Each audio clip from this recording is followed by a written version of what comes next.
ഇവിടെ ഒരു വിഷയം തിരഞ്ഞെടുത്തത് എന്നോട് ചോദിച്ച എന്ത് വിഷയത്തെ പറ്റിയാണ് സംസാരിക്കുന്നത് എന്ന് ചോദിച്ചപ്പോൾ ഈ കാലഘട്ടത്തിൽ വളരെ പ്രസക്തമായ ഒരു വിഷയം, ഗാന്ധിയുമായി ബന്ധപ്പെട്ട ഒരു വിഷയം എന്നുള്ള നിലയിൽ ഞാൻ സമുദായ മൈത്രി എന്നുള്ള വിഷയത്തെപ്പറ്റി പറഞ്ഞു. നമുക്കറിയാം, കഴിഞ്ഞ കുറച്ച് കാലങ്ങളായിട്ട് ഇന്ത്യയിൽ ഈ സമുദായങ്ങൾ തമ്മിൽ അകറ്റുന്നതിനും തമ്മിൽ അടുപ്പിക്കുന്നതിനും, നമ്മൾ പറയുമല്ലോ തമ്മിൽ അടിക്കുക, അതിനു വേണ്ടിയിട്ട് വളരെ ബോധപൂർവമായ ആസൂത്രിതമായ ശ്രമങ്ങൾ നടന്നു വരികയാണ്. ആ കാര്യത്തിൽ ആ ശ്രമങ്ങൾ നടത്തുന്ന ആളുകൾ ഒരു പരിധി വരെ വിജയിച്ചിട്ടുമുണ്ട് എന്ന് നമുക്കറിയാം. അപ്പോൾ ഒരു നാട്ടിൽ സമാധാനം നിലനിൽക്കണം, മനുഷ്യരെല്ലാവരും തമ്മിൽ ഒരു സ്നേഹത്തിൽ അധിഷ്ഠിതമായ, പരസ്പര ധാരണയിൽ അധിഷ്ഠിതമായ നമ്മുടെ സമാധാനപരമായ സഹവർത്തിത്വം എന്ന് പറയുമല്ലോ, അത് നിലനിൽക്കണം എന്ന് ആഗ്രഹിക്കുന്ന ആളുകളെ സംബന്ധിച്ച്, അങ്ങനെയുള്ളവരാണ് ജനങ്ങളിൽ 90% ആളുകൾ, ഒരുപക്ഷെ അതിൽ കൂടുതൽ പേര്. അവരെ സംബന്ധിച്ച് വളരെ ആശങ്കയുണ്ടാക്കുന്ന ഒരു സാഹചര്യമാണ് മനുഷ്യർ തമ്മിൽ കലഹിക്കുന്നു എന്ന് പറയുന്നത്. ആ കലഹം പലതരത്തിലുണ്ട്. നമ്മൾ പണ്ട് നമ്പ്യാർ പറയുമല്ലോ, കനകം മൂലം കാമിനി മൂലം കലഹം പലവിധമില്ലെങ്കിൽ സുലഭം എന്ന് പറയുന്നു. ഇതങ്ങനെയല്ല. ഇത് ഒരു വളരെ ആസൂത്രിതമായ ഒരു പദ്ധതിയുടെ ഭാഗമായിട്ട്, അതിന് ഇംഗ്ലീഷിൽ അജണ്ട എന്ന് പറയും, ഒരു അജണ്ടയുടെ ഭാഗമായിട്ടാണ് ഈ കലഹങ്ങൾ രൂപപ്പെടുത്തുന്നത്. അതുകൊണ്ടാണ് അതിലൊരു അപകടം സൂചിപ്പിക്കുന്നതാണ് നമ്മൾ കണ്ടുവരുന്നത്. അതുകൊണ്ടാണ് ഞാൻ ഈ സമുദായ മൈത്രി, കാരണം ഇത് സമുദായങ്ങൾ തമ്മിൽ ഒരു മൈത്രി ഉണ്ടാകുന്നതിനെ പറ്റിയാണ്. അതുകൊണ്ട് ഈ സമുദായം എന്ന് പറയുന്നതിനെ പറ്റി അതൊന്ന് ആദ്യം മനസ്സിലാക്കണം. നമ്മുടെ സാധാരണഗതിയിൽ ഒരു സമൂഹം എന്ന് പറയും, മനുഷ്യ സമൂഹം എന്ന് പറയും. സമുദായം എന്നുള്ള വാക്ക് പറയും. സമുദായം എന്നുള്ള വാക്കും സമൂഹം എന്നുള്ള വാക്കും തമ്മിലൊരു അന്തരമുണ്ട്. സമുദായം എന്ന് പറയുന്നത് തന്നെ രണ്ടർത്ഥത്തിൽ പ്രയോഗിക്കും. ഒരു സാമാന്യ അർത്ഥത്തിൽ നമ്മളൊരു സമുദായം എന്ന് പറഞ്ഞാൽ അതിൻ്റെ അർത്ഥം ഒരു പ്രദേശത്ത്, ഇപ്പോൾ ഗൗരീശപട്ടം പോലെയുള്ള ഒരു പ്രദേശത്ത് വളരെ ദീർഘകാലമായി കൂടി താമസിച്ചു വരുന്ന ആളുകൾ, ഒരു പ്രദേശത്ത് താമസിക്കുന്ന ആളുകൾ ദീർഘകാലമായി താമസിച്ചു വരുന്നതിൻ്റെ ഭാഗമായിട്ട് അവർക്ക് പൊതുവായ ചില താല്പര്യങ്ങളുണ്ടാവും. നിങ്ങൾക്കിപ്പോൾ നിങ്ങളുടെ ഈ റെസിഡൻസ് അസോസിയേഷൻ വഴി രൂപപ്പെട്ടു വന്നിട്ടുള്ള പൊതുവായ ചില താല്പര്യങ്ങളുണ്ട്, നിങ്ങളെല്ലാവരും യോജിക്കുന്ന ചില താല്പര്യങ്ങളുണ്ട്. ഇപ്പോൾ കുറേ കൂടെ ദീർഘകാലം ഒരു പ്രദേശത്ത് താമസിക്കുമ്പോൾ നിങ്ങൾക്ക് പൊതുവായ ചില താല്പര്യങ്ങളുണ്ടാകും, പൊതുവായ ചില ആശയങ്ങളുണ്ടാകും, സങ്കല്പങ്ങളുണ്ടാകും, പൊതുവായ ചില മൂല്യങ്ങളുണ്ടാകും. നമ്മൾ ചില പ്രദേശത്തെ ആളുകളെ പറ്റി പറയും. ആ പ്രദേശത്തെ ആളുകൾ, ഞാനിപ്പോൾ ഇവിടെ ആരും കുന്നംകുളംകാരില്ല എന്നുള്ള ഒരു വിചാരത്തിൽ പറയുകയാണ്. കുന്നംകുളംകാർ അതൊരു കുന്നംകുളംകാരനാണെന്ന് തോന്നുന്നു എന്ന് പറഞ്ഞാൽ അവർ കച്ചവടം ആണ് അവരുടെ പ്രധാനമായിട്ടുള്ള കാര്യം. എന്ത് പറഞ്ഞാലും അത് കച്ചവടവുമായി ബന്ധിപ്പിച്ച് പറയും. അങ്ങനെയുള്ള ആളുകളുണ്ട്. ഞങ്ങൾ വടക്ക് തിരുവിതാംകൂറുള്ള ആളുകൾ തെക്കൻ തിരുവിതാംകൂറുകാരെ പറ്റി അങ്ങനെ പറയും. അതൊരു തെക്കൻ തിരുവിതാംകൂറുകാരുടെ പരിപാടിയാണല്ലോ എന്നിങ്ങനെ പറയും. അപ്പോൾ പ്രദേശത്തിൻ്റേതായിട്ടുള്ള ചില സവിശേഷതകളും ചില മൂല്യങ്ങളും ഉണ്ട് അവർ. ഇതെല്ലാം കൂടി യോജിച്ച് കഴിയുന്ന ആളുകളെ നമ്മൾ സമുദായം എന്ന് പറയും. ഒരു കമ്മ്യൂണിറ്റി എന്നാണ് ഇംഗ്ലീഷിൽ അതിന് പറയുന്നത്. സമുദായത്തിന് മറ്റൊരർത്ഥമുണ്ട്. ഒരു മതവുമായി ബന്ധപ്പെട്ട് നമ്മൾ ഒരു സമുദായത്തെ പറ്റി പറയും.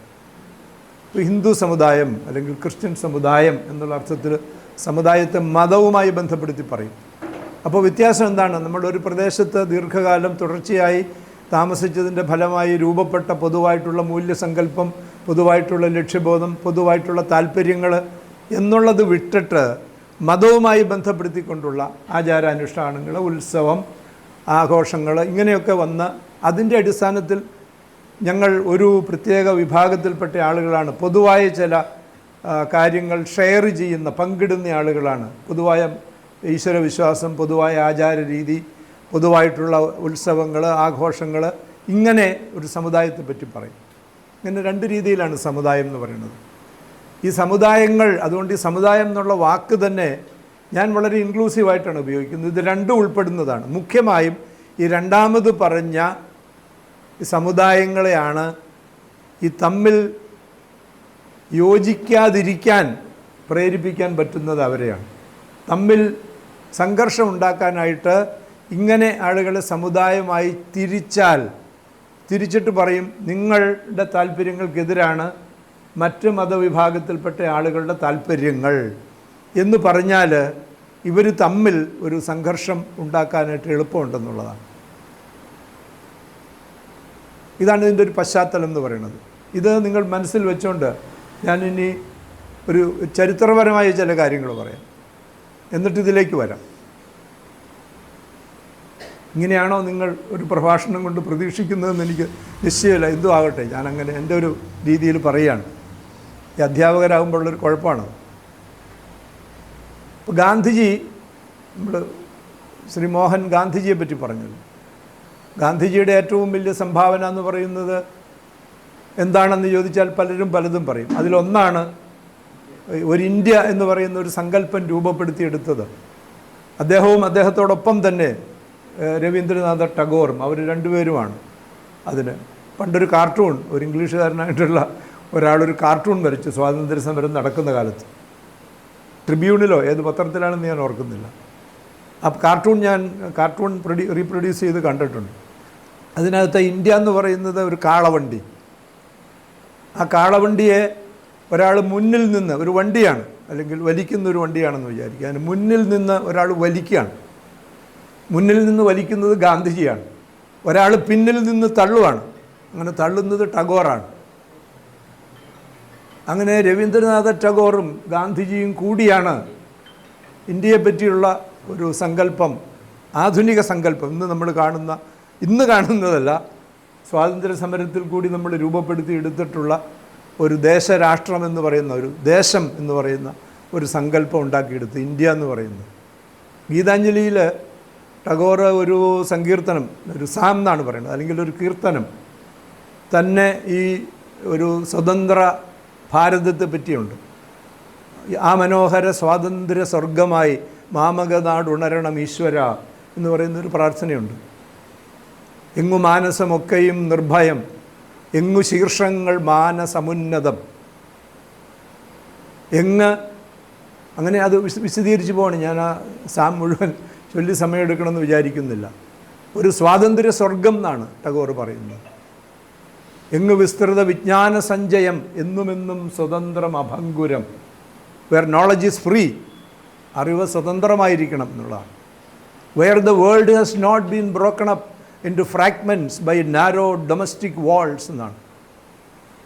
എവിടെ ഈ ലോകം ചെറിയ ചെറിയ ഖണ്ഡങ്ങളായി, കഷണങ്ങളായി വേർതിരിക്കപ്പെടാതിരിക്കുന്നുവോ, അങ്ങനെയുള്ള ഒരു ലോകം, എങ്ങ് സത്യത്തിനാഴത്തിൽ നിന്നു താൻ പൊങ്കിടുന്നുവോ വാക്കുകളൊക്കെയും, where words come out from the depth of truth, അങ്ങനെയുള്ള ഒരു സ്വാതന്ത്ര്യ സ്വർഗമാണ് ടാഗോർ സ്വപ്നം കണ്ടത്. ഗാന്ധിജിയും അതാണ് സ്വപ്നം കണ്ടത്. അങ്ങനെയാണ് ഒരു ഇന്ത്യ എന്ന് പറയുന്ന ഒരു രാജ്യം. ഈ ഗാന്ധിജി നമുക്കറിയാമല്ലോ, അദ്ദേഹത്തിൻ്റെ യൗവനത്തിൻ്റെ 20-21 വർഷം തെക്കേ ആഫ്രിക്കയിലായിരുന്നു. 24-ാമത്തെ വയസ്സിൽ തെക്കേ ആഫ്രിക്കയിൽ പോയി. 21 വർഷം കഴിഞ്ഞാണ് തിരിച്ചു വരുന്നത്. എന്ന് പറഞ്ഞാൽ 45 വയസ്സ് കഴിഞ്ഞാണ് തിരിച്ചു വരുന്നത്. അപ്പം അദ്ദേഹം തെക്കേ ആഫ്രിക്കയിൽ വെച്ച് ഒരു പുസ്തകം, ഹിന്ദു സ്വരാജ് എന്ന് പറയുന്ന ആദ്യത്തെ പുസ്തകം എഴുതി. അത് പലരും വായിച്ചു.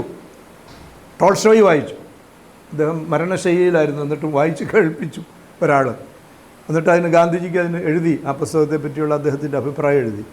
ഗോഖലെ വായിച്ചു കഴിഞ്ഞിട്ട് പറഞ്ഞു, നിങ്ങൾ ഇതിനകത്ത് എഴുതിയിരിക്കുന്ന കാര്യങ്ങൾ ഒന്നും ശരിയല്ല, നിങ്ങൾക്ക് നിങ്ങളുടെ ഇന്ത്യയെ പറ്റിയൊന്നും അറിഞ്ഞുകൂടാ, അതുകൊണ്ട് തിരിച്ച് ഇന്ത്യയിൽ ചെന്ന് കഴിയുമ്പോൾ 1 കൊല്ലത്തേക്ക് വേറെ പണിക്കൊന്നും പോകരുത്, സമരം ചെയ്യാനൊന്നും പോകരുത്, ഇന്ത്യയെ കണ്ടെത്തണം, ഇന്ത്യയെ പഠിക്കണം, ഇന്ത്യയെ മനസ്സിലാക്കണം.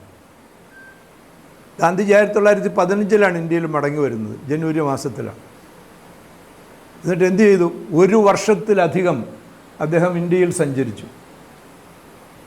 1916 നിങ്ങൾ 15-16 ഓർക്കണം, 1-ാം ലോകമഹായുദ്ധം നടക്കുകയാണ്. ആ സമയത്താണ് നടക്കുകയാണ്. അപ്പോൾ നമ്മുടെ ഇവിടെ യാത്രാ സൗകര്യം എന്ന് പറയുന്നത് എത്ര ശോചനീയമാണെന്ന് ആലോചിച്ചു. ആ സമയത്ത് ഇന്ത്യ മുഴുവൻ അദ്ദേഹം സഞ്ചരിച്ചു എന്നുള്ളതാണ്. നമ്മൾ ആലങ്കാരികമായിട്ട് പറയില്ലേ, കാശ്മീർ മുതൽ കന്യാകുമാരി വരെ, ബംഗാൾ മുതൽ, ഇത് കിഴക്കൻ ബംഗാൾ മുതൽ അഫ്ഗാനിസ്ഥാൻ്റെ അതിർത്തി വരെയുള്ള പ്രദേശങ്ങളാണ് ഇന്ത്യ അന്ന്. അവിഭക്ത ഭാരതമാണ്. ഇന്ത്യ ഇല്ല അന്ന്. നമ്മൾ ഇന്നത്തേത് വെച്ച് പറയുകയാണ്. ഇന്നത്തെ പാകിസ്ഥാനും ഇന്ത്യയും കൂടുന്നതാണ്. ബംഗ്ലാദേശ് സഞ്ചരിച്ച് അദ്ദേഹം ജീവിതം 3ാം ക്ലാസ്സിൽ യാത്ര ചെയ്ത് ഗ്രാമങ്ങളിൽ പോയി അവരോടൊപ്പം താമസിച്ച് അദ്ദേഹം ഇന്ത്യ കണ്ടെത്തുകയാണ്. ഇന്ത്യയെ പഠിച്ചു. പുസ്തകം നെഹ്റുവാണ് എഴുതിയെങ്കിലും ആദ്യം കണ്ടെത്തിയത് ഗാന്ധിയാണ്. അപ്പോൾ അദ്ദേഹം ഇന്ത്യൻ ജീവിതത്തിൽ കണ്ടെത്തിയ പല കാര്യങ്ങളിലൊന്ന്, ഇന്ത്യയിലെ ഗ്രാമങ്ങളിലെ പല സ്ഥലങ്ങളിലും ജനങ്ങൾ വളരെ സൗഹൃദത്തോടു കൂടിയാണ് കഴിയുന്നതെങ്കിലും ചില ഭാഗങ്ങളിൽ, പ്രത്യേകിച്ച് പട്ടണങ്ങളിലും നഗരങ്ങളിലും, മതസമുദായങ്ങൾ തമ്മിലുള്ള സംഘർഷം, അവർ തമ്മിലുള്ള അകൽച്ച, അവർ തമ്മിലുള്ള ഏറ്റുമുട്ടൽ ഇങ്ങനെ രൂപപ്പെട്ട് വർദ്ധിച്ചു വരുന്നതായിട്ട് അദ്ദേഹം കാണുകയാണ്. മറ്റു പലതും അദ്ദേഹം കണ്ടു. ഭയം, ആളുകളെ ബാധിച്ചിരുന്ന ഭയം, ആളുകൾക്ക് പുറത്തിറങ്ങി നിന്ന് സംസാരിക്കാനുള്ള ഭയം, അത് മാറ്റി ആളുകളെ നിർഭയരാക്കണം എന്ന് ഗാന്ധിജി തീരുമാനിച്ചു. സ്ത്രീകളോടുള്ള വിവേചനം, അയിത്തക്കാരോടുള്ള ഇങ്ങനെ പല കുഴപ്പങ്ങളും കണ്ടു. മദ്യത്തിനും മയക്കുമരുന്നെന്ന് കാര്യമായിട്ടില്ല, മദ്യത്തോടുള്ള ആസക്തി.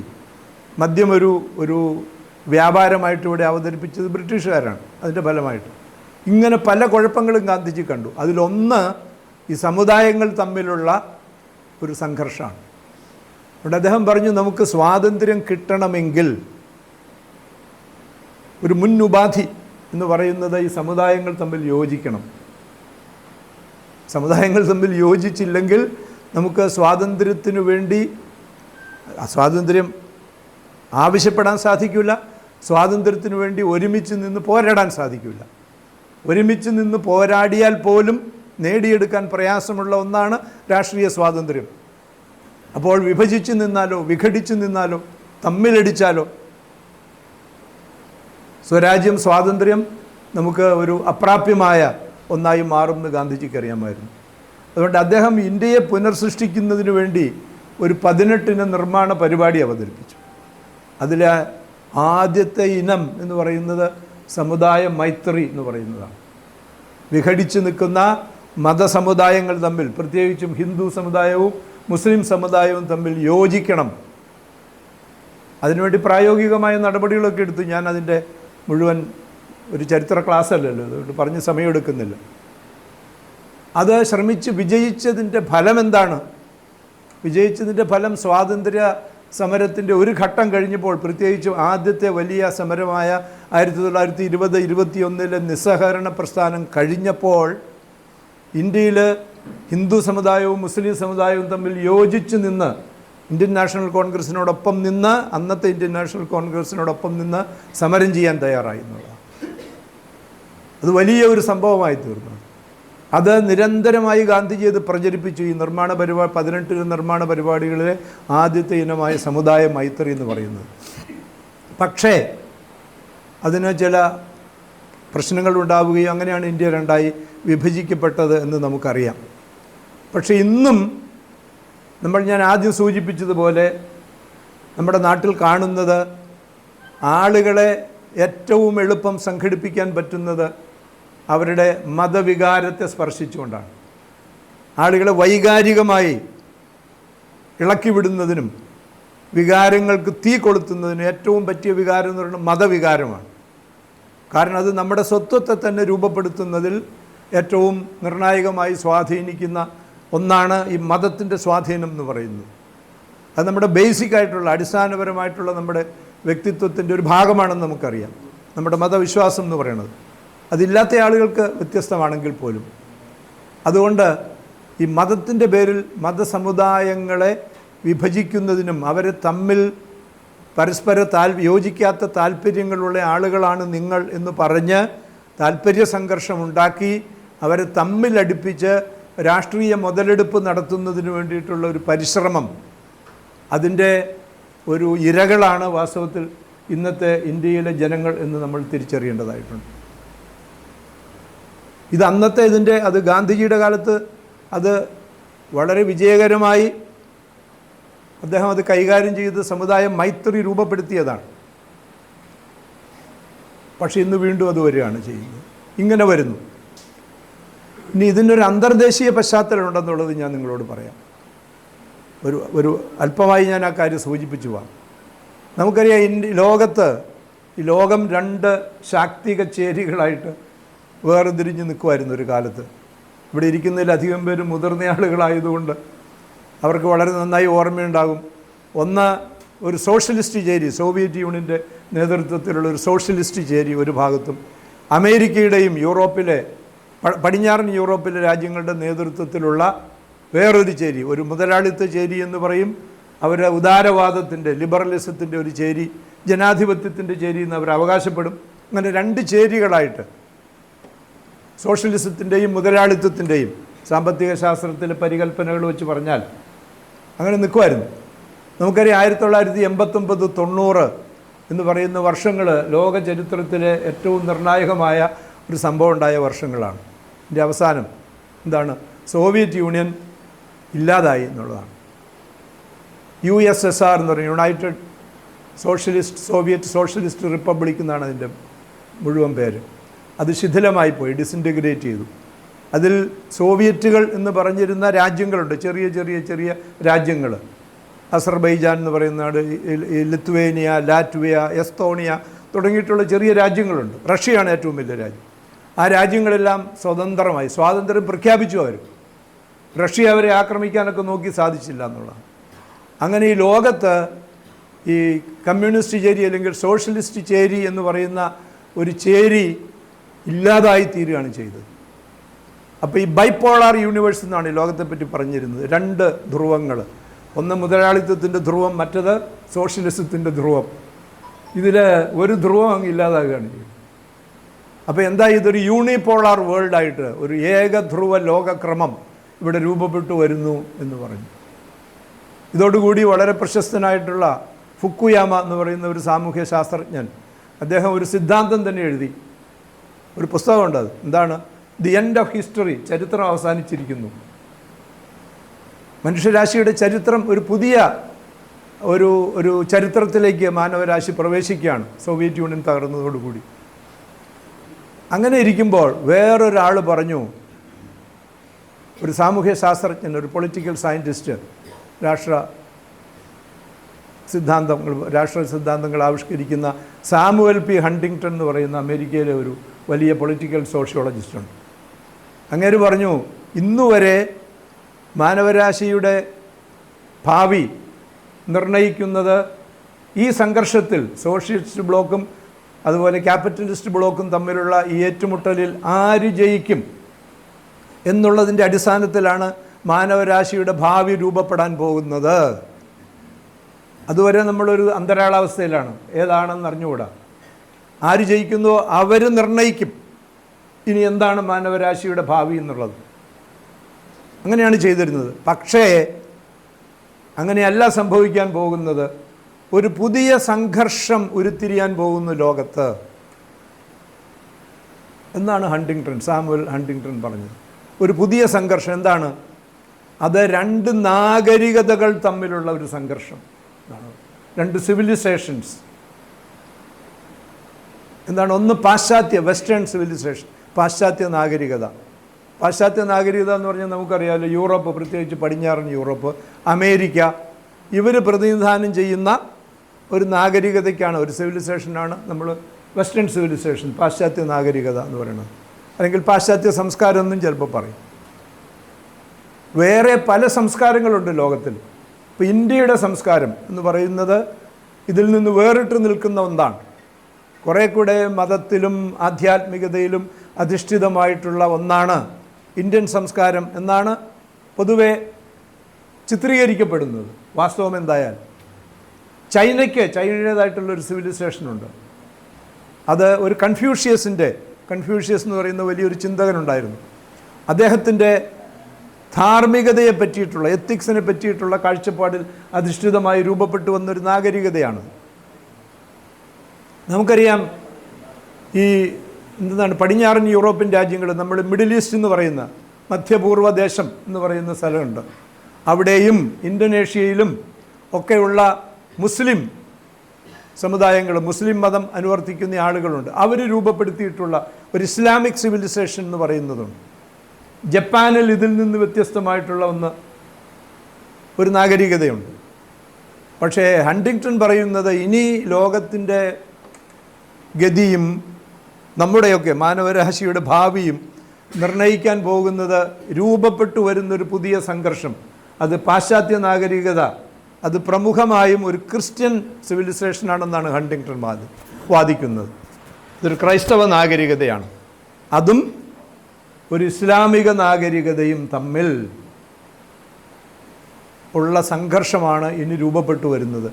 ഈ സംഘർഷം എങ്ങനെ പരിണമിക്കും എന്നുള്ളതിൻ്റെ അടിസ്ഥാനത്തിലാണ് മാനവരാശിയുടെ ഭാവി നിർണ്ണയിക്കപ്പെടാൻ പോകുന്നത് എന്നാണ് അദ്ദേഹം സിദ്ധാന്തിച്ചത്. ഞാനിത് ഒരു ആഗോള പശ്ചാത്തലം പറയുന്നത്, ഈ മതസമുദായങ്ങൾ എന്ന് നമ്മൾ പറയുന്നത് ഇതിൻ്റെ ഒരു വളരെ വിപുലീകൃതമായിട്ടുള്ള രൂപമാണ് മതനാഗരികതകൾ എന്ന് പറയുന്നത്. മതാധിഷ്ഠിത നാഗരികതകൾ, റിലീജിയസ്ലി ഡിഫൈൻഡ് സിവിലൈസേഷൻസ് എന്ന് പറയുന്നത്. മുഖ്യമായിട്ടും ക്രിസ്തു മതത്തിൻ്റെ മൂല്യങ്ങളിൽ അധിഷ്ഠിതമായി രൂപപ്പെട്ട പാശ്ചാത്യ നാഗരികതയും ഇസ്ലാം മതത്തിൻ്റെ മൂല്യങ്ങളിൽ അധിഷ്ഠിതമായി രൂപപ്പെട്ട ഇസ്ലാമിക നാഗരികതയും തമ്മിൽ ഏറ്റുമുട്ടാൻ പോകുന്നു എന്ന് ഹണ്ടിങ്ടൺ പറഞ്ഞു. അതിന് പല പ്രതികരണങ്ങളും ഉണ്ടായി. ഞാൻ അതേപ്പറ്റി പറഞ്ഞ് സമയമെടുക്കുന്നില്ല. ഇത് കഴിഞ്ഞാണ് എന്തുണ്ടാകുന്നത്? ഇയാൾ ഈ സിദ്ധാന്തം എഴുതി കഴിഞ്ഞാണ് ഈ 9/11 ഉണ്ടാകുന്നത്. എന്താണ് വിമാനം പറത്തി? നിങ്ങൾക്കറിയാമല്ലോ, 9/11 നമുക്ക് എല്ലാവർക്കും അറിയാം. ബോസ്റ്റണിൽ നിന്ന് വിമാനം പറത്തുന്നു, അത് വന്ന് വേൾഡ് ട്രേഡ് ടവർ ഇടിച്ച് തകർക്കുന്നു. പെൻറ്റഗൺ എന്ന് പറയുന്ന 5 അടുപ്പുള്ള ഒന്നാണ്. അമേരിക്കയുടെ ഈ രഹസ്യ വിഭാഗങ്ങൾ, സൈനിക രഹസ്യങ്ങളും പോലീസ് രഹസ്യങ്ങളും ഒക്കെ സൂക്ഷിക്കുന്ന അവരുടെ മുഖ്യ കാര്യാലയമാണ്. അതിൻ്റെ ഒരെടുപ്പ് അത് ബോംബിട്ട് തകർക്കുന്നു. ഇങ്ങനെ സംഭവിച്ചത് 9/11, അത് ഇതിന് ശേഷമാണ്. അതോടുകൂടി ഈ സംഘർഷം ഇങ്ങനെ പതിയെ പതിയെ പതിയെ ഹണ്ടിങ്ടൺ പറഞ്ഞതുപോലെ രൂപപ്പെട്ടു വരുന്നതാണ് നമ്മൾ കാണുന്നത്. എത്ര യുദ്ധം കണ്ടു ഈ ഗൾഫ് ഏരിയയിൽ തന്നെ. ഇപ്പോൾ നമ്മൾ കാണുന്നില്ലേ ഇങ്ങനെ ഒരു മതസമുദായങ്ങൾ, മതത്തിൻ്റെ പേരിൽ. ഇസ്രയേൽ യഹൂദ മതത്തിൻ്റെ പേരിലാണ്. പലസ്തീനെ, അവിടെയുള്ള ആളുകളെ ഈ ഹമാസ് ഉൾപ്പെടെ ഉള്ള തീവ്രവാദങ്ങളും ഭീകരവാദവും നടത്തുന്ന ആളുകളെ പിന്തുണയ്ക്കുന്നത് അവരെ ഒരു ഇസ്ലാമിക കാഴ്ചപ്പാടിൽ പ്രവർത്തിക്കുന്നു എന്നുള്ളതിൻ്റെ പേരിലാണ്. ഇത് നമ്മൾ കാണുകയാണ് നമ്മുടെ മുമ്പിൽ. ഇതിൽ നിന്നും നമ്മൾ എത്തിച്ചേരേണ്ട നിഗമനം എന്താണ്?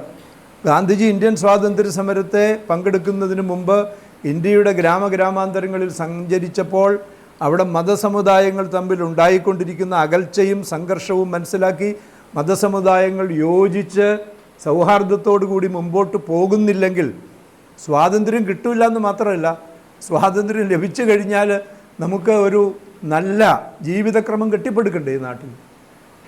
നമ്മൾ പറയല്ലോ, ഒരു പുതിയ രാഷ്ട്രം നിർമ്മിക്കുക, ഒരു പുതിയ ജീവിതക്രമം രൂപപ്പെടുത്തുക. അത് രൂപപ്പെടുത്തണമെങ്കിൽ മനുഷ്യർ യോജിച്ച് നിന്ന് പ്രവർത്തിക്കാനായിട്ട് സാധിക്കണം. നിസ്സാരമായിട്ടുള്ള അല്ലെങ്കിൽ അത്ര പ്രസക്തമല്ലാത്ത പ്രശ്നങ്ങളുടെ പേരിൽ നമ്മൾ പരസ്പരം കലഹിക്കുകയും സംഘർഷത്തിലേർപ്പെടുകയും ചിലപ്പോൾ അക്രമാസക്തമായിട്ടുള്ള പ്രതികരണങ്ങൾ നടത്തുകയും ചെയ്താൽ നമുക്കിവിടെ ഒരു പരസ്പര സ്നേഹത്തിലും അതുപോലെ തന്നെ സമാധാനപരമായ സഹവർത്തിത്വത്തിലും അധിഷ്ഠിതമായിട്ടുള്ളൊരു ജീവിതക്രമം സൃഷ്ടിക്കാൻ സാധിക്കാതെ വരും. ഇവിടെ ഇപ്പോൾ ഈ ഗൗരീശപട്ടത്ത് 2 വിഭാഗം ആളുകൾ തമ്മിൽ പരസ്പരം അവിശ്വസിക്കുകയും പരസ്പരം ഊഹാപോഹങ്ങൾ പ്രചരിപ്പിക്കുകയും ഒരു കൂട്ടർ മറ്റൊരു കൂട്ടരുടെ താല്പര്യത്തിന് വിരുദ്ധമായി നിൽക്കുന്നവരാണ് എന്ന് ഒരാശയം പ്രചരിപ്പിക്കാനായിട്ട് ശ്രമിച്ചാൽ ഇവിടെ ഉണ്ടാകുന്ന ഒരു അന്തരീക്ഷം നിങ്ങൾ ആലോചിച്ച് നോക്കുക. ഇങ്ങനെ കൂടിയിരിക്കാൻ നമുക്ക് സാധിക്കാതെ പോകും. ആളുകൾ പരസ്പരം സംശയത്തോടു കൂടി വീക്ഷിക്കാൻ തുടങ്ങും. അങ്ങനെ ഉള്ളൊരു അന്തരീക്ഷം ഇല്ലാതാകണം. എങ്ങനെ? ബോധപൂർവമായ ഇടപെടലുകളുടെ പേരിൽ നമ്മൾ ഇത് ചെയ്യണമെന്ന് പറഞ്ഞു. അതിനെന്തു വേണം? നമ്മൾ മതസമുദായങ്ങൾ, ഈ മതങ്ങൾ പരസ്പരം മനസ്സിലാക്കണം അങ്ങോട്ടും ഇങ്ങോട്ടും. അതുകൊണ്ടാണ് മതാന്തര സംവാദങ്ങൾ ഉണ്ടാകണം എന്ന് പറയുന്നതാണ്. ഞാൻ എൻ്റെ അനുഭവത്തിൽ നിന്ന് പറയാം, ഞാനൊരു സമാധാനത്തിന് വേണ്ടി പ്രവർത്തിക്കുന്ന ഒരാളാണ്, ആ വിഷയം പഠിപ്പിക്കുന്നയാളാണ്. ഇപ്പം ഞാൻ വിദേശത്തൊക്കെ പോകുന്നെന്ന് പറയും. ഞാൻ പ്രധാനമായിട്ട് പോകുന്ന പീസ് സ്റ്റഡീസ് എന്ന് പറയുന്ന ഗാന്ധിയുമായി ബന്ധപ്പെട്ടതാണ്. ഒരു സമാധാന പഠനം എന്ന് പറയുന്ന ഒരു ഡിസിപ്ലിൻ തന്നെയുണ്ട്. അത് പഠിപ്പിക്കാനും പരിശീലിപ്പിക്കാനുമാണ് പോകുന്നത്. ആളുകൾ എവിടെ ചെന്നാലും ആളുകൾ സമാധാനം കാക്ഷിക്കുന്നവരെന്നല്ല, സമാധാനം ദാഹിക്കുന്നവരാണ് ആളുകൾ. എങ്ങനെയും സമാധാനമായി ജീവിക്കണം, അതാണ് നമ്മളെല്ലാവരും ആഗ്രഹിക്കുന്നത്. പരസ്പരം അടികൂടണം എന്ന് ആർക്കെങ്കിലും താല്പര്യമുണ്ട്? അത് പിന്നീട് ചില ദുഷ്ടബുദ്ധികൾക്കും ദുഷ്ടശക്തികൾക്കുമൊക്കെയാണ് അങ്ങനെയുള്ള താല്പര്യങ്ങൾ ഉണ്ടാകുന്നത്. പക്ഷേ ഈ തെറ്റിദ്ധാരണ ഉണ്ടാക്കുകയാണ് ചെയ്യുന്നത്. ആ മതം, ഈ അതുകൊണ്ട് എന്തു വേണം? നമ്മൾ മതങ്ങൾ പരസ്പരം, മതവിശ്വാസികൾ, മതാനുയായികൾ മറ്റു മതങ്ങളെ മനസ്സിലാക്കാനായിട്ട് ശ്രമിക്കണം. അതുകൊണ്ട് ഗാന്ധിജി പറഞ്ഞ 2-3 കാര്യങ്ങൾ ഞാൻ പറയാം. ഈ സമുദായ മൈത്രിയുടെ പശ്ചാത്തലമായിട്ട് അതുണ്ടാക്കാൻ, മതസമുദായങ്ങൾ തമ്മിലാണുള്ള സംഘർഷം. അതിൻ്റെ കാരണം എന്താണ്? മതങ്ങൾ തമ്മിൽ വേണ്ടത്ര ധാരണയില്ല എന്നുള്ളതാണ്. ഇപ്പോൾ ഹിന്ദു മതവിശ്വാസിക്ക് ക്രിസ്ത്യൻ മതത്തെ പറ്റിയോ, ക്രിസ്തു മതവിശ്വാസിക്ക് ഹിന്ദു മതത്തെ പറ്റിയോ വേണ്ടത്ര ശരിയായ ധാരണ ഇല്ലാത്തത് കൊണ്ടാണ് പ്രശ്നം. ഇപ്പോൾ ഗാന്ധിജി മതത്തെപ്പറ്റി ഞാൻ വളരെ സംക്ഷിപ്തമായിട്ടത് പറയാം. എന്താണ് മതം? നമ്മൾ വിചാരിക്കും മതം എന്ന് പറഞ്ഞാൽ എന്താണ്, ഉടനെ തന്നെ മതത്തിൻ്റെ ആചാരങ്ങളാണ് നമ്മുടെ മനസ്സിൽ വരുന്നത്. ക്ഷേത്രത്തിൽ പോവുക, ആരാധിക്കുക, പള്ളിയിൽ പോവുക, നമസ്കരിക്കുക, മസ്ജിദിൽ പോവുക, അതാണ് മതം എന്ന് പറഞ്ഞാൽ നമ്മൾ പൊതുവേ കാണും. മതത്തിൻ്റെ കുറേ റിച്വൽസ്, ആചാരാനുഷ്ഠാനങ്ങളുണ്ട്. അതാണ് ആദ്യമായിട്ട് നമ്മുടെ മനസ്സിൽ വരുന്നത്. പ്രത്യക്ഷമായി കാണുന്ന കുറേ കാര്യങ്ങളുണ്ട്. എന്താണ്? നമ്മുടെ ആരാധനാലയങ്ങളാണ് നമ്മൾ ആദ്യം പ്രത്യക്ഷമായി കാണുന്നത്. അവിടെ ആരാധന നടത്തുന്നതിന് നേതൃത്വം കൊടുക്കുന്ന ആളുകൾ, പുരോഹിതന്മാർ, പൂജാരിമാർ, അവരാണ് പിന്നീട് നമ്മുടെ മനസ്സിൽ വരുന്നത്. അവിടുത്തെ ആരാധനാ രീതികളാണ് പിന്നീട് വരുന്നത്. ഇങ്ങനെ ഇതിൻ്റെ ആചാരാനുഷ്ഠാനങ്ങൾ എന്ന് പറയുന്നത്, പിന്നെ അതുമായി ബന്ധപ്പെട്ട കുറേ വിശ്വാസപരമായ കാര്യങ്ങളുണ്ട്, ക്രീഡൽ ആയിട്ടുള്ള കുറേ കാര്യങ്ങളുണ്ട്, അത് രണ്ടാമത് വരുന്നതാണ്. പക്ഷേ അടിസ്ഥാനപരമായി മതങ്ങൾക്ക് ചില പ്രമാണങ്ങൾ, ചില തത്വങ്ങളുണ്ട്. അടിസ്ഥാനപരമായ ചില തത്വങ്ങളുണ്ട് മതത്തിൽ. എന്താണ് അത്? ഒന്ന്, എല്ലാ മതങ്ങളും ഈശ്വരനിൽ വിശ്വസിക്കുന്നു. ഏത് മതത്തിൻ്റെ, പ്രധാനപ്പെട്ട മതത്തെ പറ്റിയാണ് ഗാന്ധിജി പറയുന്നത്. ഏത് മതം പരിശോധിച്ചാലും ആ മതം എല്ലാം പറയുന്നത് ഒരു ദൈവമാണുള്ളതെന്നാണ്. പല പേരിലായിരിക്കും. ദൈവം ഒന്നാണ് എന്ന്. ഹിന്ദുമതം പരിശോധിച്ചോ? ഹിന്ദുമതത്തിലും പറയുന്നു ഏകം സത് വിപ്ര ബഹുധ വദന്തി എന്നാണ് പറയുന്നത്. അതാണ് പ്രമാണം. എന്താണ്? സത്ത് എന്ന് പറയുന്നത്, ഉണ്മ എന്ന് പറയുന്നത്, ആത്യന്തികമായിട്ടുള്ളത് ഈശ്വരൻ ഒന്നാണ്. ഏകം സത് വിപ്ര ബഹുധ വദന്തി. അതിന് വിപ്രന്മാർ, അറിവുള്ള ആളുകൾ, മറ്റുള്ള പണ്ഡിതന്മാർ അതിനെ പല പേരിട്ട് വിളിക്കും എന്നേ ഉള്ളൂ എന്നാണ് ഹിന്ദുമതത്തിൽ പറയുന്നത്. ദൈവം ഒന്നാണ് എന്നാണ് ഇസ്ലാം മതവും, അതുപോലെ തന്നെ ക്രിസ്തു മതവും, അതുപോലെ യഹൂദ മതവും അതാണ് പഠിപ്പിക്കുന്നത്. ഒന്നാണ് യാഹ്വേ എന്ന് ഈ യഹൂദ മതത്തിൽ പറയുന്നത് ഇത് തന്നെയാണ്. ഈ പ്രപഞ്ചത്തിൽ കാണുന്നത് മുഴുവൻ ഈശ്വരൻ്റെ അഭിവ്യക്തിയാണ്, മാനിഫെസ്റ്റേഷനാണെന്ന് ഹിന്ദുമതം പറയും. സർവം ഖല്വിദം ബ്രഹ്മം എന്ന് പറയും. എല്ലാം ഈശ്വരമയമാണ്, ഈശ്വരനാണ് എല്ലാം. എന്താണ്? തൂണിലും തുരുമ്പിലും ഇല്ലേ എന്ന് പറയും. നമ്മൾ ഉള്ളൂരിൻ്റെ കവിത പഠിച്ചിട്ടുണ്ടല്ലോ. എന്താണ്? ആഴ്വാഞ്ചേരി തമ്പ്രാക്കളിലുണ്ട്, അയ്യൻ പുലയനിലുണ്ട്, ആദിത്യനിലുണ്ട്, അണുക്രമിയിലുണ്ട് അതിൻ പരിസ്ഫുരണം. ആഴ്വാഞ്ചേരി തമ്പ്രാക്കൾ എന്ന് പറഞ്ഞ് ബ്രാഹ്മണരിൽ ഏറ്റവും ശ്രേഷ്ഠന്മാരാണ്. അയ്യൻ പുലയൻ ഏറ്റവും താഴെ സമൂഹത്തിലുള്ള ആളാണ്. ആദിത്യനിലും അണുക്രമിയിലും എല്ലാം ഈശ്വരനാണുള്ളത് എന്ന് പറയും. അപ്പോൾ ഈശ്വരൻ, എല്ലാ മതങ്ങളും പറയുന്നത് ഒന്ന് തന്നെയാണ്. ഏതെങ്കിലും മതം മനുഷ്യൻ പരസ്പരം ദ്വേഷിക്കണം എന്ന് പഠിപ്പിക്കുന്നുണ്ടോ? കുമാരനാശാൻ പറഞ്ഞില്ലേ, സ്നേഹമാണ് അഖില സാരമൊഴിയിൽ സ്നേഹസാരമിഹ സത്യമേകമാം.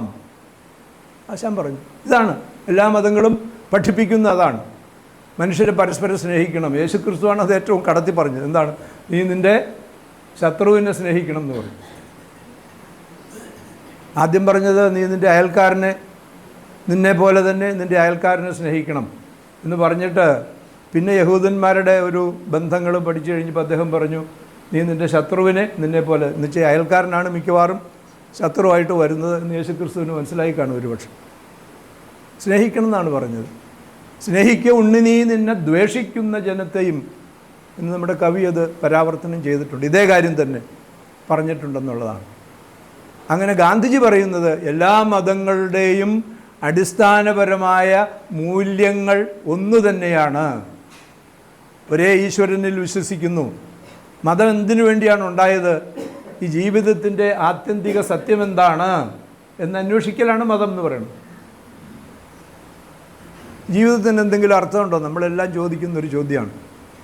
എന്തെങ്കിലും അർത്ഥമുണ്ടോ ഇതിനെന്തെങ്കിലും ലക്ഷ്യമുണ്ടോ? എന്തിനാണ് നമ്മൾ ജീവിക്കുന്നത്? ഈ രണ്ട് ചോദ്യങ്ങൾക്കുള്ള മറുപടി അന്വേഷിക്കലാണ് മതം എന്ന് പറയുന്നത്. അതുകൊണ്ട് എല്ലാ മതങ്ങളിലും ഗാന്ധിജി പറയുന്നത് എല്ലാ മതങ്ങളും ജീവിതത്തിൻ്റെ ആത്യന്തികമായ അർത്ഥവും അതുപോലെ അതിൻ്റെ ലക്ഷ്യവും അന്വേഷിക്കുന്നത് കൊണ്ട് എല്ലാ മതങ്ങളിലും സത്യമുണ്ട്. പക്ഷേ ഇതാരാണ് അന്വേഷിക്കുന്നത്? മനുഷ്യരാണ് അന്വേഷിക്കുന്നത്. ചിലപ്പോൾ നമ്മൾ അവരെ പ്രവാചകൻ എന്ന് വിളിക്കും, പക്ഷെ മനുഷ്യരാണ് അവർ, നമുക്കറിയാം. അതുകൊണ്ട് ഇവർ കണ്ടെത്തുന്നതിലും ഇവർ പറയുന്നതിലും ഇവർ പ്രവർത്തിക്കുന്നതിലും മാനുഷികമായ പരിമിതികളുണ്ട് എന്നാണ് രണ്ടാമത് പറയുന്നത്. എന്താണ് മനുഷ്യൻ്റെ ഏറ്റവും വലിയ പരിമിതി? മനുഷ്യൻ തെറ്റ് ചെയ്യും എന്നുള്ളതാണ്. ടു ഹെർ ഈസ് ഹ്യൂമൻ എന്ന് ഇംഗ്ലീഷിലെ കവി പറഞ്ഞിട്ടുണ്ട്. തെറ്റ് ചെയ്യുക സ്വാഭാവികമാണ്. അതുകൊണ്ട് മനുഷ്യ സഹജമായ ഈ തെറ്റ് ഇതിലെല്ലാം അല്പാൽപമായി ഉണ്ടായി എന്ന് വരും. എല്ലാ മതത്തിലും അതുകൊണ്ട് സത്യമുണ്ട്, ശരിയുണ്ട്. എല്ലാ മതത്തിലും അല്പം പെശകും ഉണ്ടാകാം. അതുകൊണ്ട് മൂന്നാമത് പറയും, ഒരു മതം മറ്റു മതത്തേക്കാൾ ശ്രേഷ്ഠമാണ്, സുപ്പീരിയറാണ് എന്ന് വാദിക്കുന്നത് യുക്തിരഹിതമാണ്. വാദിക്കുന്നത് കാര്യമില്ല. കാര്യം എല്ലാ മതങ്ങളിലും സത്യമുണ്ട്. എല്ലാ മതങ്ങളുടെയും മൂല്യങ്ങളൊന്നാണ്. എല്ലാ മതങ്ങളിലും പരിമിതികൾ, ചെറിയ തെറ്റുകൾ കാണും.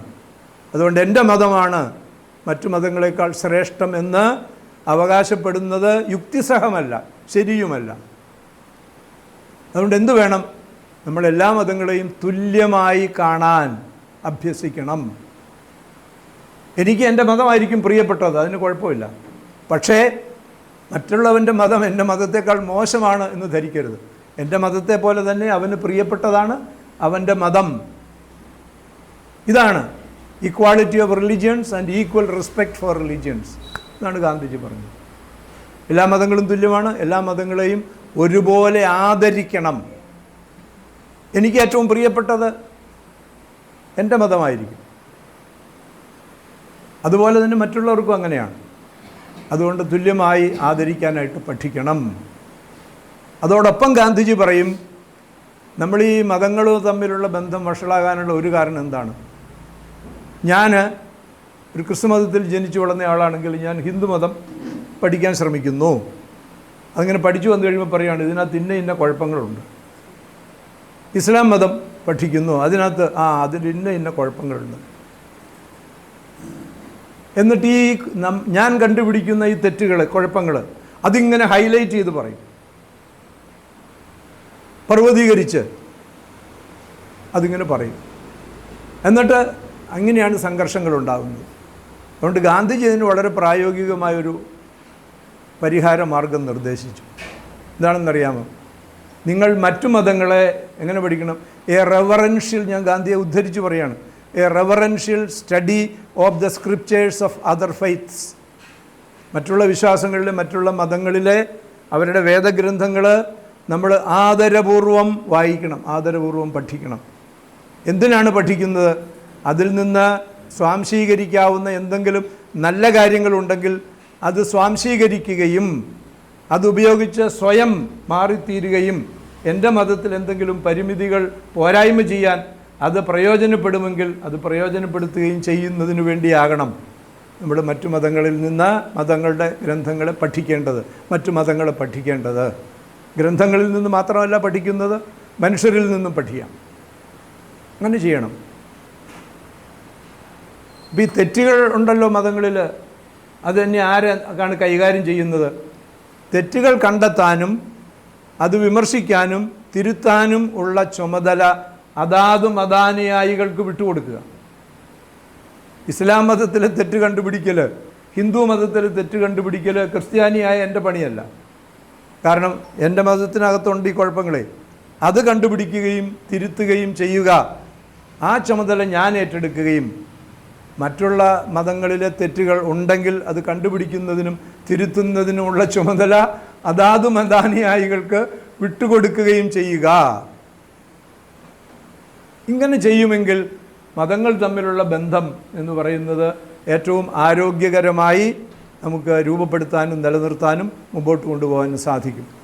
ഇതായിരുന്നു ഗാന്ധിജിയുടെ സമീപനം. ഇതിന് ഗാന്ധിജി കൊടുത്ത പേര് സർവധർമ്മ സമഭാവ എന്നാണ്. എല്ലാ മതങ്ങളെയും ആദരിക്കുന്നതിന് പഠിക്കുക എന്ന് പറയുന്നത് ഇതാണ് കാര്യം. ഇതായിരിക്കണം സമുദായ മൈത്രിയുടെ അടിസ്ഥാനം എന്ന് പറയുന്നത്. മതസമുദായങ്ങൾ തമ്മിൽ ഈ രീതിയിലുള്ളൊരു ബന്ധം രൂപപ്പെടുത്തുകയാണെങ്കിൽ നമുക്ക് പ്രശ്നങ്ങളില്ലാതെ മുമ്പോട്ട് പോകാനായിട്ട് സാധിക്കും. ഗാന്ധിജി പരീക്ഷിച്ചതും വളരെ വിജയകരമായി പരീക്ഷിച്ചതും ഇതായിരുന്നു എന്ന് നമ്മൾ തിരിച്ചറിയണം. ഒരു കാര്യം കൂടി പറഞ്ഞ് ഞാൻ അവസാനിപ്പിക്കും. അത് ഇന്നിപ്പം ഞാൻ യാത്ര ചെയ്യുന്നതിൻ്റെ ഇടയിൽ ഓൾ ഇന്ത്യ റേഡിയോയിൽ നിന്നും അതുപോലെ തന്നെ ചില ചാനലുകളിൽ നിന്നും ഒക്കെ എന്നെ വിളിച്ചിട്ട് നമ്മുടെ ഗവർണർ ഇപ്പോൾ ഒരു പുതിയ കാര്യം പറഞ്ഞിട്ടുണ്ടല്ലോ. അതായത് ഓഗസ്റ്റ് 14-ാം തീയതി വിഭജന ഭീകര ദിനമായി, ഭീതി ദിനമായി, അതെ, വിഭജന ഭീതി ദിനമായി നമ്മൾ കൊണ്ടാടണം, ആചരിക്കണം. യൂണിവേഴ്സിറ്റികൾ അതിന് പ്രോഗ്രാം ഉണ്ടാക്കണം, അത് അദ്ദേഹത്തെ അറിയിക്കണം എന്നൊക്കെ പറഞ്ഞ് ഇതേപ്പറ്റി എന്താണ് പ്രതികരണം എന്ന് ചോദിച്ചു. ഓൾ ഇന്ത്യ റേഡിയോയിൽ നിന്ന് ഒരാൾ എന്നെ വിളിച്ച്, എന്നെ അറിയുന്ന ഒരാൾ വിളിച്ചു കഴിഞ്ഞിട്ട് പറഞ്ഞു, ഓൾ ഇന്ത്യ റേഡിയോക്കാരോട് ഇതിന് അനുകൂലമായ ഇതിനനുസൃതമായ പരിപാടി ചെയ്യണമെന്ന് പറഞ്ഞു. അപ്പോൾ സാറിന് ഇത്തരത്തിലുള്ള കാര്യങ്ങൾ ഉണ്ടാകാതിരിക്കാൻ വേണ്ടിയിട്ടുള്ള ഒരു മുൻകരുതലിന് വേണ്ടിയാണ് ഈ ഭീതിയെ ഓർമ്മപ്പെടുത്തുന്നത് എന്ന് പറയുന്ന രീതിയിൽ ഒരു സന്ദേശം തരാമോ എന്ന് ചോദിച്ചതാണ്.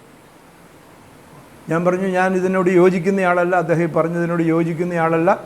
കാരണം ഈ മതസംഘർഷങ്ങളെപ്പറ്റി പഠിക്കുകയും ഈ മതങ്ങൾ തമ്മിലുള്ള സംവാദം എന്ന് പറയുന്നത് നടത്താൻ ശ്രമിച്ചുകൊണ്ടിരിക്കുന്ന ഒരാളാണ് ഞാൻ.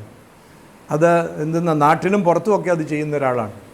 ഞാൻ പറഞ്ഞു, ഞാനിന്ന് വൈകിട്ട് ഇങ്ങനെ ഇവിടെ ഒരു പ്രഭാഷണമുണ്ട്, അവിടെ വെച്ച് ഞാൻ ഈ വിഷയത്തെപ്പറ്റി ഒരു പക്ഷേ പരാമർശിച്ചേക്കാം എന്നും പറയുകയുണ്ടായി എന്നുള്ളതാണ്. സംഭവം എന്താണെന്ന് ചോദിച്ചാൽ, ഈ ഓഗസ്റ്റ് 15 1947 ഓഗസ്റ്റ് 15-നാണ് നമുക്ക് സ്വാതന്ത്ര്യം കിട്ടിയതെന്നൊക്കെ നമുക്കറിയാം. സ്വാതന്ത്ര്യം എന്ന് പറയുന്നത് ഇന്ത്യയെ രണ്ടായി വിഭജിച്ചിട്ടാണ്. ഇന്ത്യയെ രണ്ടായി വിഭജിച്ച് സ്വാതന്ത്ര്യം കിട്ടിയതോടുകൂടി അത് തീരുമാനമായി പ്രഖ്യാപിക്കപ്പെട്ട് കഴിഞ്ഞപ്പോൾ ഉണ്ടായ സംഭവങ്ങൾ നമുക്കെല്ലാം അറിയാവുന്ന കാര്യമാണ്. വൻതോതിലുള്ള സംഘർഷങ്ങളുണ്ടായി, വലിയ അക്രമങ്ങളുണ്ടായി, കൊലപാതകങ്ങളുണ്ടായി. അതുപോലെ അഭയാർത്ഥി പ്രവാഹം ലോക ചരിത്രത്തിൽ ഒരുപക്ഷെ അടുത്ത കാലത്ത് അതിനെ അതിക്രമിക്കുന്ന തരത്തിലുള്ള അതിനു മുമ്പ് അന്നോളം കേട്ടിട്ടുള്ളതിൽ വെച്ച് ഏറ്റവും വലിയ അഭയാർത്ഥി പ്രവാഹം ഉണ്ടായ കാലമാണ് നമുക്കറിയാം. ഇത് ഓർമ്മപ്പെടുത്തണം എന്നാണ്. ഇതൊരു വളരെ ഭീതിജനകമായ ഒരു കാര്യമായിരുന്നു എന്നുള്ളത് സംശയമില്ല. ഇത് ഓർമ്മപ്പെടുത്തണം. എങ്ങനെ ഓർമ്മപ്പെടുത്തണം, എന്തിന് ഓർമ്മപ്പെടുത്തണം, ഇതാണ് പ്രശ്നം. നമ്മൾ ആലോചിക്കേണ്ട ഒരു കാര്യം ഞാൻ പറയുകയാണ്. എൻ്റെ ഒരു അഭിപ്രായം അതേപ്പറ്റി ഞാൻ പറയുകയാണ്. ഇത് നിർദ്ദേശിച്ചയാളുടെ ഉദ്ദേശം എന്തും ആയിക്കൊള്ളട്ടെ, ഫലത്തിൽ എന്ത് സംഭവിക്കാനിടയുണ്ട് എന്നാണ് പറയുന്നത്. ഞാനൊരു കാര്യം നിങ്ങളെ ഓർമ്മപ്പെടുത്തുന്നത്, ഇന്ത്യ വിഭജിച്ചപ്പോൾ ഏറ്റവും കൂടുതൽ സംഘർഷമുണ്ടായത്, അക്രമമുണ്ടായത് 2 ഇടങ്ങളിലാണ്. ഒന്ന് ബംഗാളിലും ഒന്ന് പഞ്ചാബിലുമാണ്. പഞ്ചാബ് നമുക്കറിയാം പടിഞ്ഞാറ് ഭാഗത്താണ്, ബംഗാൾ കിഴക്ക് ഭാഗത്താണ്. അപ്പോൾ ഇന്ത്യക്ക് അന്ന് 56,000 പട്ടാളവും റിസർവ് പോലീസുമായിട്ട് 56,000 പേരുണ്ട്. ഇന്ത്യയുടെ അന്നത്തെ ഗവർണർ ജനറൽ മൗണ്ട് ബാറ്റനാണെന്ന് നമുക്കറിയാം. അദ്ദേഹം പട്ടാളക്കാരനാണ്, നേവിയിലെ അഡ്മിറൽ ജനറൽ ആയിരുന്ന ആളാണ്. സർദാർ പട്ടേലാണ് ഹോം മിനിസ്റ്റർ, ഉരുക്കു മനുഷ്യനാണ്. അപ്പോൾ ഈ പട്ടാളത്തെയും പോലീസിനെയും മുഴുവൻ പഞ്ചാബിലേക്ക് വിട്ടു. മുഴുവൻ പേരെ, 56,000 പേരെ. കമാൻഡ് ചെയ്യുന്നത് മൗണ്ട് ബാറ്റനാണ്. സേനാവിന്യാസമൊക്കെ അദ്ദേഹമാണ് തീരുമാനിച്ചതെന്നാണ് ഞാൻ വായിച്ചിട്ടുള്ളത്. ബംഗാൾ ഭാഗത്തേക്ക് പോയത് ഒരൊറ്റയാളാണ്, ഗാന്ധിജിയാണ് പോയത്. നിങ്ങൾ വിചാരിക്കും ഓഗസ്റ്റ് 15-ാം തീയതി സ്വാതന്ത്ര്യം കിട്ടി, പിറ്റേ ദിവസം ബഹളം നിറഞ്ഞ് ഗാന്ധിജി പോയെന്നാണ്. 1946-ൽ ഈ വിഭജനത്തെ പറ്റിയിട്ടുള്ള ചർച്ച ആരംഭിച്ചു. 46-ൽ ആരംഭിച്ചു. ഒരു ക്യാബിനറ്റ് മിഷൻ എന്ന് പറഞ്ഞ് ചരിത്രമൊക്കെ വായിച്ചിട്ടുള്ളവർ ഓർമ്മിക്കുമല്ലോ. അപ്പോൾ ഈ വാർത്ത വന്നു കഴിഞ്ഞപ്പോൾ തന്നെ ഏറ്റവും വലിയ സംഘർഷങ്ങൾ പൊട്ടിപ്പുറപ്പെടാൻ തുടങ്ങി എന്നുള്ളതാണ്. അതാദ്യമുണ്ടായത് ബംഗാളിലാണ്. നവഖാലി, ഇപ്പോൾ ബംഗ്ലാദേശിൻ്റെ ഭാഗമായിട്ടുള്ള ചിറ്റഗോങ് ജില്ലയുടെ ഒരു ഭാഗമാണ് നവഖാലി. നവഖാലി നമ്മളെല്ലാവരും കേട്ടിട്ടുണ്ട്. തുടങ്ങിയ പ്രദേശങ്ങളിൽ കൽക്കട്ട, അങ്ങനെ ആ പ്രദേശങ്ങളിലാണ്. ബീഹാർ മറ്റൊരു സ്ഥലം. ഇപ്പോൾ ഗാന്ധിജി ഈ വാർത്ത കേട്ടു. അത് കഴിഞ്ഞ് അത് പതിയെ പതിയെ പതിയെ, അന്ന് ഇന്നത്തെ പോലെ വളരെ പെട്ടെന്ന് വാർത്ത വ്യാപിക്കില്ല. ഗാന്ധിജിക്ക് വാർത്ത നേരിട്ട് കിട്ടുന്നതിനുള്ള സംവിധാനമൊക്കെ ഉണ്ടായിരുന്നു അന്ന്. അദ്ദേഹം ഇതേപ്പറ്റി ആശങ്കാകുലനായെങ്കിലും അദ്ദേഹത്തിന് ഡൽഹി വിട്ടന്ന് പോകാൻ പറ്റാത്ത സാഹചര്യമാണ്. കാരണം അധികാര കൈമാറ്റത്തെ പറ്റിയിട്ടുള്ള ചർച്ചകൾ നടക്കുകയാണെന്ന്. ക്യാബിനറ്റ് മിഷൻ വന്നു. ക്യാബിനറ്റ് മിഷൻ്റെ ഒരു ശുപാർശ പ്രമാണിച്ച് ഭരണഘടന ഉണ്ടാക്കുന്നതിന് വേണ്ടി ഒരു കോൺസ്റ്റിറ്റ്യൂവൻ്റ് അസംബ്ലി രൂപീകരിക്കാൻ പോവാണ്. അതെങ്ങനെ വേണം എന്നുള്ളതിനെ പറ്റിയിട്ടുള്ള ചർച്ച. ഇടക്കാല ഗവൺമെൻറ്റുകൾ ഉണ്ടാകുകയാണ്. അതെങ്ങനെ വേണം എന്നുള്ളതിനെ പറ്റിയിട്ടുള്ള ചർച്ച നടക്കുകയാണ്. അതുകൊണ്ട് ഗാന്ധിജിക്ക് അന്ന് ഡൽഹി വിട്ട് പോകാൻ പറ്റാത്തൊരു സാഹചര്യമുണ്ട്. പക്ഷേ ആ ബന്ധപ്പാടുകൾ തീർന്നു കഴിഞ്ഞ് 1946 ഒക്ടോബർ 31 അദ്ദേഹം ബംഗാളിലെത്തി എന്നുള്ളതാണ്. നവംബർ 1 മുതൽ ഫെബ്രുവരി അവസാനം വരെ അദ്ദേഹം നവഖാലിയിൽ യാത്ര ചെയ്തു. അദ്ദേഹത്തിൻ്റെ കൂടെ ഉണ്ടായിരുന്ന ആളുകൾ എല്ലാവരും സ്ത്രീകളായിരുന്നു. ഒരാൾ ഒഴിച്ച് നിർമ്മൽ കുമാർ ബോസ് എന്ന് പറയുന്ന ആൾ അവിടുത്തെ ശാന്തിനികേതനിലെ പ്രൊഫസറായിരുന്നു. അദ്ദേഹമായിരുന്നു സെക്രട്ടറി എന്ന് ഗാന്ധിജിയോടൊപ്പം. ബാക്കി എല്ലാവരും അവരാണ് പോയി. ഈ നവഖാലി എന്ന് പറയുന്ന സ്ഥലത്ത് മുസ്ലിം ഭൂരിപക്ഷമുള്ള സ്ഥലം, ഹിന്ദുക്കളെ ഓടിച്ച സ്ഥലമാണ്. അവിടെയാണ് അദ്ദേഹം നഗ്നപാതനായിട്ട് ചെരുപ്പിടാതെ നടന്നു. ഗ്രാമങ്ങളിൽ താമസിച്ചു. എത്ര മാസം? നവംബർ, ഡിസംബർ, ജനുവരി, ഫെബ്രുവരി, 4 മാസം. അങ്ങനെയാണ് അവിടെ സമാധാനം ഉണ്ടാക്കിയത്. അതിൻ്റെ ഇടയ്ക്ക് ബീഹാറിൽ പ്രശ്നം ഉണ്ടായപ്പോൾ അദ്ദേഹം പാറ്റ്നയ്ക്ക് പോയി തിരിച്ചു വന്നു. 47 സ്വാതന്ത്ര്യം കിട്ടിക്കഴിഞ്ഞപ്പോൾ അദ്ദേഹം, നിങ്ങൾക്കറിയാം, ഓഗസ്റ്റ് 15 അദ്ദേഹം കൽക്കട്ടയിലായിരുന്നു. ബലിയാഘട്ട് എന്ന് പറയുന്ന ഒരു സ്ഥലമുണ്ട് കൽക്കട്ടയിൽ, സിറ്റിക്കകത്ത്.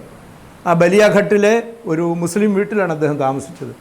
ആദ്യം അദ്ദേഹം അന്ന് അവിഭക്ത ബംഗാളിൻ്റെ പ്രധാനമന്ത്രിയായിരുന്ന സുഹ്രാവാഡി എന്ന് പറയുന്ന ആളുണ്ട്, അയാളുടെ വീട്ടിലായിരുന്നു.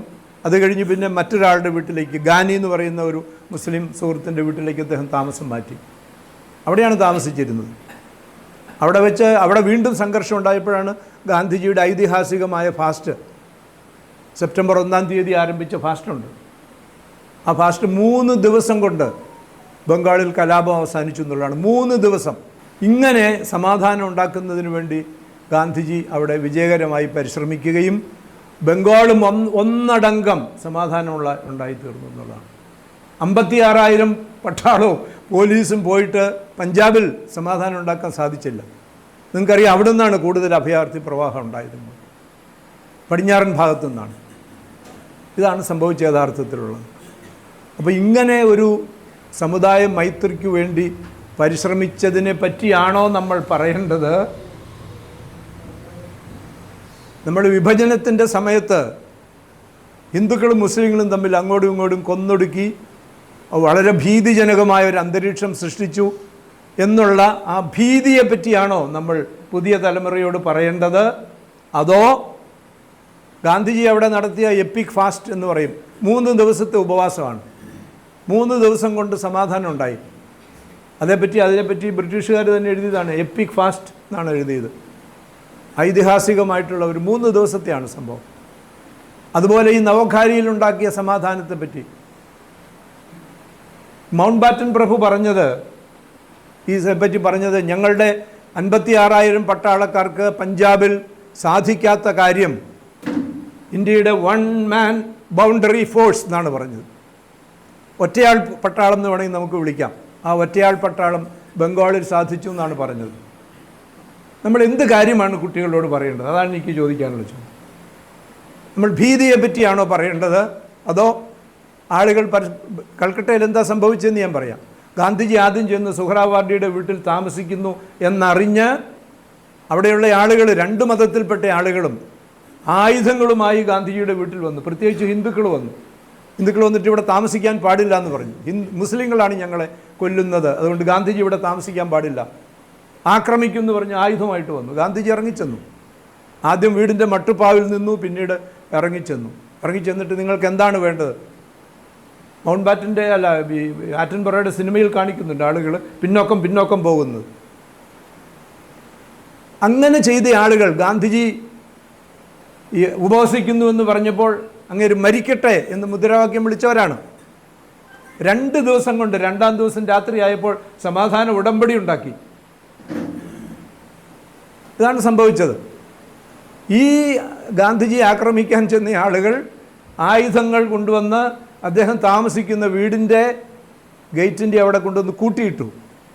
എന്നിട്ട് പറഞ്ഞു, ഞങ്ങൾ ഇനി തമ്മിൽ കലഹിക്കുന്ന പ്രശ്നമില്ല. ഉടമ്പടി എഴുതി, നേതാക്കന്മാരെല്ലാവരും ഒപ്പിട്ട് ഉടമ്പടി എഴുതി ഗാന്ധിജിക്ക് കൊടുത്തു. ഗാന്ധിജി പറഞ്ഞു, ഉടമ്പടി കൊണ്ട് കാര്യമില്ല, ഞാൻ ഒരു ദിവസം നിരീക്ഷിക്കട്ടെ എന്ന് പറഞ്ഞാണ് 3-ാം ദിവസം ഉപവാസം നീട്ടിയത്. പൂർണ്ണ സമാധാനമാണെന്ന് എല്ലാ ഭാഗത്തുനിന്നും റിപ്പോർട്ട് വന്നു കഴിഞ്ഞപ്പോഴാണ് അദ്ദേഹം ഉപവാസം അവസാനിപ്പിച്ചത്. നമ്മൾ എന്താണ് കുട്ടികളോട് പറയേണ്ടത്? നിങ്ങൾ പറയും.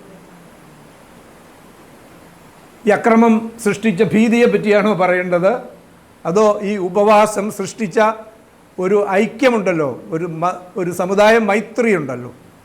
മനുഷ്യന് വികാരം ഉണ്ടാകുമ്പോൾ അക്രമമൊക്കെ കാണിച്ചു എന്ന് വരും. പക്ഷെ ഉള്ളിൻ്റെ ഉള്ളിൽ മനുഷ്യനിൽ ഉറങ്ങിക്കിടക്കിരിക്കുന്ന ഈ സ്നേഹത്തിൻ്റെ ധാരയെ തൊട്ടുണർത്താനായിട്ട് ഇദ്ദേഹത്തിൻ്റെ ഉപവാസത്തിന് സാധിച്ചു, നന്മയെ തൊട്ടുണർത്താൻ സാധിച്ചു എന്നുള്ളതാണ്. അതുകൊണ്ട് ഈ നന്മയെ പറ്റിയാണോ നമ്മൾ സംസാരിക്കേണ്ടത്, അതോ ഭീതിയെ പറ്റിയാണോ സംസാരിക്കേണ്ടത്? ഇതാണ് പ്രശ്നം. നമ്മൾ ഈ മെമ്മറി എന്ന് പറയുന്നൊരു സാധനമുണ്ട്, ഓർമ്മ. എപ്പോഴും നിങ്ങൾക്കറിയാമല്ലോ, തെക്കേ ആഫ്രിക്കയിൽ ബ്രിട്ടീഷുകാർ ഭരിച്ചു കഴിഞ്ഞപ്പോൾ അതിഭയങ്കരമായിട്ടുള്ള പീഡനങ്ങൾ അവിടുത്തെ ആളുകൾക്ക്, നാട്ടുകാരായിട്ടുള്ള ആളുകൾക്ക് സഹിക്കേണ്ടി വന്നു. നെൽസൺ മണ്ടേലയെ ജയിലിലിട്ടു. ഏറ്റവും കൂടുതൽ കാലം ജയിലിൽ കിടന്നയാൾ നെൽസൺ മണ്ടേലയാണെന്ന് നമുക്കറിയാം. ബ്രിട്ടീഷുകാർ ജയിലിലിട്ടതാണ്. അത് കഴിഞ്ഞ് അവർക്ക് സ്വാതന്ത്ര്യം കൊടുക്കേണ്ടി വന്നു. നെൽസൺ മണ്ടേല അധ്യക്ഷനായി, പ്രസിഡൻ്റായിട്ട് അവിടെ ഒരു ഭരണകൂടം ഉണ്ടായി. ആ ഭരണകൂടം ഉണ്ടായപ്പോൾ അവരെന്താ ചെയ്തതെന്നറിയാമോ? നമ്മൾ വിചാരിച്ചു വെള്ളക്കാരെ മുഴുവൻ പിടിച്ച്, ഇന്ത്യയിലുണ്ടായിരുന്നതിലൊക്കെ വളരെ കൂടുതൽ വെള്ളക്കാരുണ്ടായിരുന്നു അവിടെ, അവർക്കിടെതിരെ പ്രതികാരത്തോടു കൂടി നെൽസൺ മണ്ടേല പ്രഖ്യാപിച്ചു, എന്താണ്? ഞങ്ങൾ വെള്ളക്കാർ നമ്മളോട് കാണിച്ച സകല അതിക്രമങ്ങളും ഞങ്ങൾ ക്ഷമിക്കുന്നു, ഫൊർഗിവ്നെസ്. യേശുക്രിസ്തു അതാണല്ലോ പറഞ്ഞത്, നിന്നെ പീഡിപ്പിക്കുന്നവരോട് ക്ഷമിക്കുക എന്നാണ് പറഞ്ഞത്. ക്ഷമിച്ചു എന്ന് മാത്രമല്ല, ഈ ക്ഷമിച്ചു എന്ന് പറയുന്നത് ഒരു ഭരണകൂടമല്ല ഇത് ചെയ്യുന്നത്. ആ ഭരണകൂടം ചെയ്യുന്നതിന് ഒരു വ്യവസ്ഥാപിതത്വം വേണമല്ലോ. അതിനൊരു വ്യവസ്ഥാപിതത്വം നൽകുന്നതിന് വേണ്ടിയും അത് ഒരു ഡോക്യുമെൻ്റായി ഈ ലോകം അംഗീകരിക്കുന്നതിന് വേണ്ടിയിട്ട് ഒരു കമ്മീഷനെ നിയോഗിച്ചു. നമ്മൾ കമ്മീഷൻ വയ്ക്കുന്ന പോലെയല്ല. ഇപ്പോൾ ഹാരിസിൻ്റെ അന്വേഷിക്കാൻ ഒരു കമ്മീഷൻ, അങ്ങനെയല്ല. അതാരാണ്? ബിഷപ്പ് ടൂട്ടു എന്ന് പറയുന്ന, ഡെസ്മണ്ട് ടൂട്ടു എന്ന് പറയുന്ന അവിടുത്തെ ഏറ്റവും ആദരണീയനായ ബിഷപ്പിൻ്റെ അധ്യക്ഷതയിൽ ആണ് ഒരു ട്രൂത്ത് ആൻഡ് റെക്കൺസീലിയേഷൻ കമ്മീഷൻ എന്നാണ് അതിൻ്റെ പേര്. Truth and reconciliation commission. റെക്കൺസീലിയേഷനാണ്. ഞാനും മോഹനുമൊക്കെ റെക്കൺസീലിയേഷനെ പറ്റി വേറൊരു കോണ്ടെക്സ്റ്റിൽ പറയുന്ന ആളുകളാണ്. അങ്ങനെ ഒരു കമ്മീഷനെ വെച്ചു. ആ റിപ്പോർട്ടിൻ്റെ അടിസ്ഥാനത്തിലാണ് ഇവരോട് ക്ഷമിച്ചു എന്ന് മാത്രമല്ല, വെള്ളക്കാരോട് ഈ ഭരണസമിതിയിൽ ക്യാബിനറ്റിൽ ചേരാൻ പറഞ്ഞു. അവർ ചേർന്നു. ഇപ്പോൾ വെള്ളക്കാരും നാട്ടുകാരും ഉൾപ്പെടുന്ന ഒരു ക്യാബിനറ്റാണ് ആദ്യത്തെ ക്യാബിനറ്റ് തെക്കേ ആഫ്രിക്ക സ്വാതന്ത്ര്യം കിട്ടിക്കഴിഞ്ഞപ്പോൾ. നിങ്ങൾക്ക് സങ്കല്പിക്കാൻ സാധിക്കുമോ? അതാണ് ചെയ്തത്. അതിൻ്റെ ഫലം എന്താണെന്ന് കൂടി ഞാൻ പറയാം. അതിൻ്റെ ഫലമായിട്ട് യുണൈറ്റഡ് നേഷൻസ്, ഐക്യരാഷ്ട്രസഭ, ഈ ഫൊർഗിവ്നെസ് എന്ന് പറയുന്നത് ഒരു പ്രമാണമായി ദേശരാഷ്ട്രങ്ങൾ, അതിലംഗത്വമുള്ള രാഷ്ട്രങ്ങൾ അംഗീകരിക്കണമെന്ന് പ്രമേയം പാസ്സാക്കി. അതാണ് ഫൊർഗിവ്നെസ് എന്ന് പറയുന്നത്. നമ്മൾ ഈ പൊളിറ്റിക്കൽ സയൻസ് പഠിക്കുമ്പോൾ, പ്രത്യേകിച്ച് ഇൻ്റർനാഷണൽ റിലേഷൻസ് പഠിക്കുമ്പോൾ, ഒരു കാലത്തും ഇങ്ങനെ ഒരു കൺസെപ്റ്റ് രാഷ്ട്രീയത്തിൽ ഫൊർഗിവ്നെസ് എന്ന് പറയുന്ന ഒരു കൺസെപ്റ്റ് ഉണ്ടായിരുന്നില്ല. പക്ഷേ ഈ നെൽസൺ മണ്ടേല, ബിഷപ്പ് ടൂട്ടുവിൻ്റെ നേതൃത്വത്തിൽ ട്രൂത്ത് ആൻഡ് റെക്കൺസീലിയേഷൻ കമ്മീഷൻ നിയോഗിച്ചു കഴിഞ്ഞ് അവരുടെ റിപ്പോർട്ട് വന്നതിന് ശേഷം ഇന്ന് പൊളിറ്റിക്കൽ സയൻസിലെ ഒരു പ്രധാനപ്പെട്ട വിഷയമാണ് ഫൊർഗിവ്നെസ് എന്ന് പറയുന്നത്. അത് വലിയ യൂണിവേഴ്സിറ്റികളിൽ പഠിപ്പിക്കുന്ന പൊളിറ്റിക്കൽ സയൻസിലും ഈ ഫൊർഗിവ്നെസ് എന്നൊരു വിഷയമായിട്ട് വന്നിരിക്കുകയാണ്. അതാണ് അതിൻ്റെ മൂല്യം എന്ന് പറയുന്നത്.